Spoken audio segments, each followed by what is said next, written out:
U današnjoj emisiji ćemo govoriti o nevjerojatnim zdravstvenim blagodatima redovitog konzumiranja češnjaka. Saznaćete sve informacije koje bi ikada trebali znati o češnjaku. Tijekom emisije ćemo govoriti o povijesti češnjaka, zdravstvenim blagodatima, kako primjenjivati češnjak. Čak ću vam dati informacije tko nikada ne smije konzumirati češnjak, to je jako bitno za reći. Danas što vam želim govoriti biti će češnjak ili Allium sativum. Češnjak je jedna od najstarijih poznatih biljaka na svijetu. Prvi svisti o njegovoj upotrebi pronalaze se u Središnjoj Aziji. Na Bliski istok i Sjevernu Afriku biljka se proširila 3000 godine prije Krista. Ubrzo nakon toga udomaćila se i diljem Europe. Nevjerojatno putovanje češnjaka kroz našu povijest prolazilo je kroz svaku veću civilizaciju drevnog svijeta. A njegovo pravo podrijetlo je Središnja Azija. Tamo je biljka zvana Allium longicitium evoluirala tisućama, a na kraju oblikovala oblik modernog Allium sativu ili češnjaka. Češnjak je jedna od omiljenih biljaka diljem svijeta i što je nevjerojatno bitno za reći, ova biljka postoji tisućama godina unatrag. I svi mi žanjemo znanja ljudi koji su koristili prije češnjak i danas i zato znamo koje su nevjerojatne zdravstvene blagodati biljke. Oko 3000 godina prije Krista trgovina između Indije i Bliskog istoka počela je značajno rasti. Babilonsko i Asirsko carstvo u to doba je počelo značajno koristiti češnjak.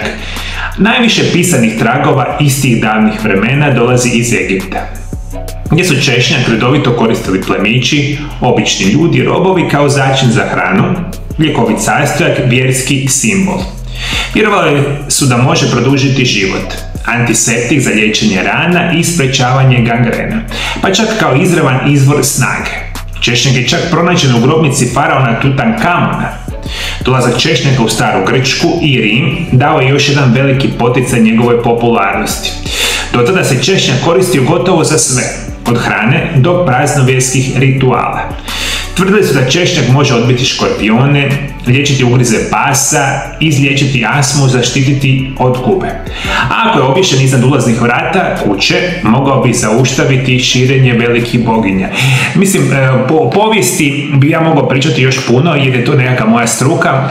O ovoj biljci što je interesantno vam pišem, evo ovo je 87. stranica moje prve knjige koja se naziva Čudesni prirodni lijekovi. I u ovoj biljci pišem na dosta strana o primjenama samoga češnjaka i mnogim drugim naravno biljkama primjenjivajući samu ovu recepturu i specijalne informacije vezane za samu biljku. I kada govorimo o samome češnjaku, koje su njegove dokazane zdravstvene blagodati, sad ćete ostati šokirani.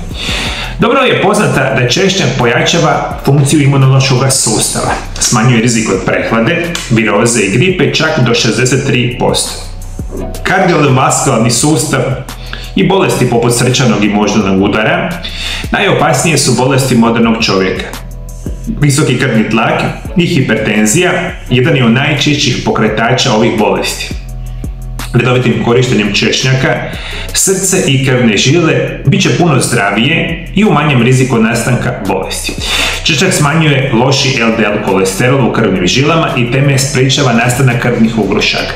Srčani udar, moždani udar, začepljenje krvnih žila, krvni ugrušci, vi ako jedete svakodnevno češnjak u primjerenim dnevnim dozama značajno smanjujete rizik od ovih bolesti. Normalno svi vidite kako dobro znate, imunitet će vam biti puno jači, specijalno recimo sada je kraj 9. mjeseca, uskoro će krenuti do one sezone gripe, prehlade, viroze, svi vi koji želite primjereno koristite češnjak, pojačat ćete svoj imunitet i puno jednostavnije ćete se boriti od prehlada, viroza, gripa i ovih infekcija, naravno gornjih dišnih puteva. Češnjak sadrži antioksidanse koji podržavaju zaštitne mehanizme tijela protiv oksidacijskih oštećenja, čime pomažu očuvanju bolje funkcije mozga i sprečavanju nastanka demencije. Češnjak osnažuje tijelo kod fizičkih napora, stoga je jako dobar za osobe koje se bave sportskim aktivnostima. Potiče detoksikaciju tijela, štiti bubrege i jetra.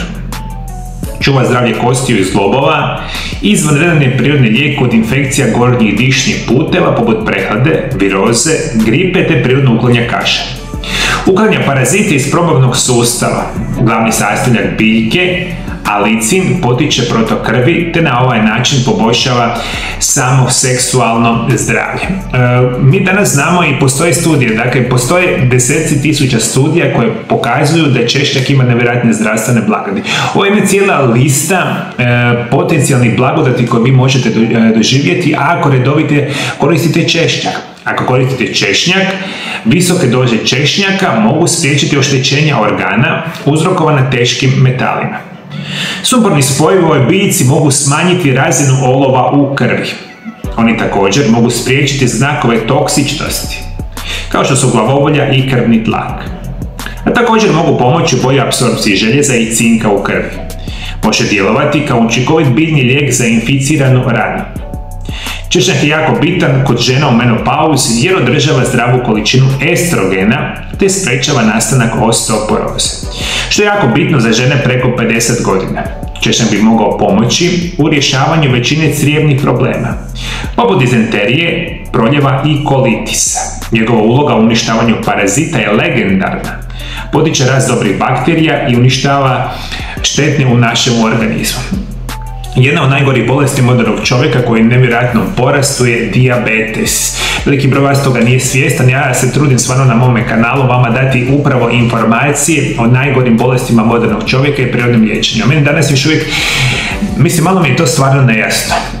Na mome kanalu danas imate, ovom originalnom Mario Lab kanalu na hrvatskom jeziku, imate preko 4200-300 video zapisa. Zadnjih 5 godina svaku temu o najgorim bolesti modernim čovjeka sam obradio nekoliko desetaka, čak i stotina video zapisa, što je nažalost i meni osobno prilično krivo, to jako malo gledate. Kao da ne želite znati kako se prirodno liječe najgore bolesti modernog čovjeka, kako se recimo prepoznaju najgore bolesti modernog čovjeka. Jedna od ovih najgorih, vjerujte mi moji dragi gledatelji, dijabetes. Dijabetes je u enormnom porastu, veliki broj osoba umire u svijetu, mislim da je na nekom 6. 7. mjestu po smrtnosti dijabetesa u svijetu. A ko vodi računa o dijabetesu? Vi kad pogledate sad moj kanal, imate desetke videozapisa o dijabetesu koji jako mali broj osoba gleda. A šteta je stvarno da ne pogledate ili recimo da ovakav videozapis ne podijelite sa vašim prijateljima, poznanicima, jer ćemo ići pomoći puno većem broju osoba diljem svijeta. Naša se činjenica takva. Međutim, češnjak je sigurno prirodni lijek protiv nastanka dijabetesa. Pomaže vam kontrolirati razinu insulina u krvi na potpuno prirodan i siguran način. Češnjak je prirodni lijek za astmu, potiče mršavljenje, bogat je antioksidansima koji mogu pomoći u sprječavanju masne jetre. Ekstrakti češnjaka mogu pomoći kod infekcije Helicobacter pylori, ugriza krpelja, svrbeža i atletskog stopala, za svojih antibakterijskih učinaka. Osim prevencije raka pluća, konzumacija sirovog češnjaka također smanjuje šanse odboljevanja od raka mozga, želuca, gušterače i dojke. Svježi ekstrakti češnjaka i njegovi dodaci zaustavljaju rast tumora. Alil sulfidi i flavonoidi su spojevi koji sprječavaju rak i njegovo širenje. Češnjak radi još puno toga, ali to je nešto što sam rekao da mi je opisano i u ovoj mojoj knjigi i puno opširnije. Ono što je bitno za reći, ko može uzgajati svoj prirodni organski češnjak, jede ga, mi svi ostali moramo češnjak kupiti ili nekakve forme češnjaka. Ključ je da imate organski češnjak i da ga onda jedete na najidealniji mogući način. Kako koristiti češnjak? Češnjak je najbolje konzumirati u sirovom obliku. Iako i kuhani češnjak ima veliku vrijednost. Zapravo antioksidativna vrijednost jednaka ili ponekad čak i veća kad se kuha. Što je neobično jer za većinu kuhane hrane kuhanje ima tendenciju smanjenja prehrambenog sadržaja. Češnjak možete koristiti i u obliku dodataka prehrani, poput kapsula, ulja, čajeva, koji su lako dostupni u dućanima zdrave hrane. Želite li iskoristiti ljekovitu moć ove biljke, dodajte ju u neko od svojih omiljenih recepata. Sirovi češnjak možete dodati jelima koje se pirjaju, peku ili kuhaju. Ubacite malo češnjaka u domaći preljev za salatu, marinadu, umak od rajčice, juhu ili gulaš. Dodavanje sirovog češnjaka bilo kojem jelu od povrća, ribe ili mesa sigurno će pojačati okus i ponuditi zdravstvene blagodati. Kako bi povećali učinak češnjaka, prije konzumacije ga isjeckajte ili izgnječite ili pričekajte nekoliko minuta prije upotrebe. U dodacima prehrani češnjak se koristi u dnevnim dozama do 2400 mg. Ekstrakti češnjaka obično se procjenjuju s količinom alicina koje sadrže. Udio alicina najčešće se kreće od 1,1 do 1,3%. Često se također koristi u kremama, gelovima, pastama, vodicama za ispiranje usta i razgovarajte sa liječnikom kako bi doznali koja je doza najbolja za vaše određeno stanje. To naravno nikad nećete dobiti informacije šta je tu na kraju krajeva i mogu, osim da vas educiram. Međutim, češnjak kao takav, kada ga pravilno koristite, sigurno će poboljšati vaše zdravlje. Međutim, određeni manji broj osoba ne bi smio konzumirati češnjak i koje su potencijalne nuspojave češnjaka. Prekomjerno uzimanje češnjaka može negativno utjecati na zdravlje jetre, izazvati prodjev, mučninu, povraćanje, žgaravicu, neugodan zadah. Češnjak je prirodni razređivač krvi i ne smije se istovremeno uzimati sa drugim kemijskim lijekovima za razređivanje krvi, poput aspirina, varfarina i sl. Ako ste trudni ili dojite, prije konzumacije češnjaka posavjetujte se sa liječnikom. Neumjereno uzimanje češnjaka može značajno sniziti krvni tlak i povećati iznojenje.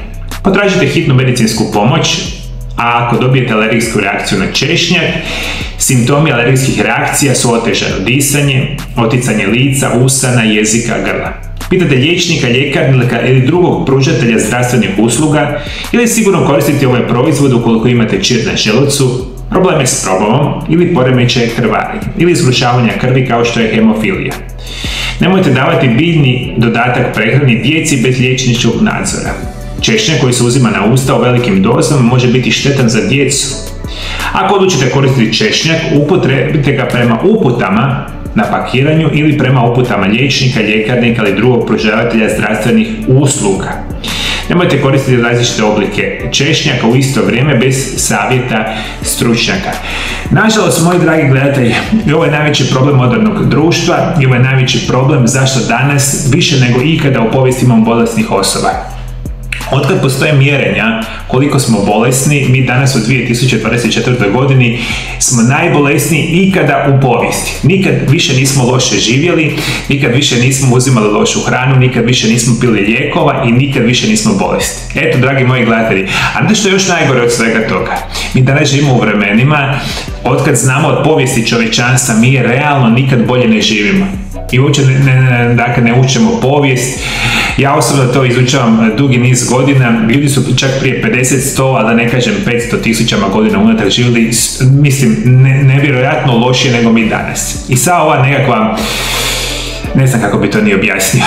Ovaj način života nas je doveo do toga da mi jednostavno želimo raditi, ljeni smo, ne želimo voditi računa o svome zdravlju, želimo se samo ugađati i posljedica svega toga, i to naravno industrije jako dobro znaju, mi smo sve bolesni, sve loši, ali Bože moj, neko od toga živim izvanredno dobro. Ja osobno ću vam preporučiti, uvijek koristite kvalitetne ili najkvalitetnije dodatke prehrani, čak i od češnjaka, jer veliki broj dodataka prehrani koje kupujete su jako loše kvalitete, neće vam tu pomoći. Međutim, redovito i pravilno korištenje češnjaka ima mnoge druge zdravstvene blagodati i to naravno trebate znati. Volite zdravlje za ove blagdane? Kupite moje knjige i dobivate znanje o nutricionizmu i prirodnim lijekovima na više od 800 stranica. Darujem vam blagdanski popust od 30% na komplet od moje 3 knjige.